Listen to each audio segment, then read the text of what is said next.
आपलं आंदोलन यशस्वी केलंय। काल महिला वर्ग पाडूताईंनी आल्या होत्या, मनीषा ते होत्या, ते थोडा वेळ म्हणून एक तासाभराचा फक्त आम्हाला अवधी दिला होता। तासाभरामध्ये एवढा समाज गोळा होईल ही अपेक्षा नव्हती, पण आज खरंच रणरागिणी आणि महायोद्धे हे रस्त्यावर उतरले आदिवासी समाजाचे। याच्यासाठी सर्वांचे मी अभिनंदन करतो। आणि आपले 100 किलोमीटरवरून आलेले लढाऊ नेते ज्यांची वयाची आज वेळ संपत आलेली आहे, तरी पण अशा नेत्यांनी आपल्या समाजाचं नेतृत्व करावं। तिथं येऊन बसले, त्यांना बीपी शुगरचे पेशंट आहे, मग एवढं काय करताय?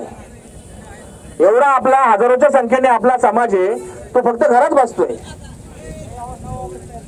आणि 9 ऑगस्टला नाचायला येतात फक्त। ताईंनी मगाशी बरोबर सांगितलंय की फक्त नाचायसाठी गर्दी असते, पण समाजाच्या संघर्षासाठी गर्दी नसते का? हा प्रश्न हा प्रत्येकाला पडला पाहिजे। आपल्या घरामध्ये सर्वांनी सांगितलं पाहिजे की आपलंही ही पेसा कायदा हा स्वतःचा हक्काचा आहे। याला जर कधी डिवचलं आणि याला जर कधी अडचण आली तर आपण रस्त्यावर येणारच आहे। ज्या टायमाला उलगुलांना मगाशी बोलले भाऊ की उलगुलांची ज्या आपण ताकद दाखवली नाशिकला, तीच ताकद दाखवायची गरज आली, तीच वेळ आलेली आहे। आणि ती जर ताकद दाखवली की समजा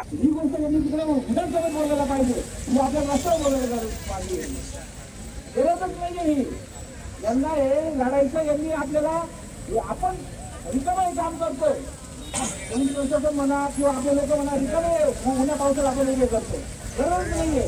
आपण लोक याच्यासाठी निवडून जातो की तुम्ही आमचं काम करा, त्यांचं काम आपण नाही करायचं।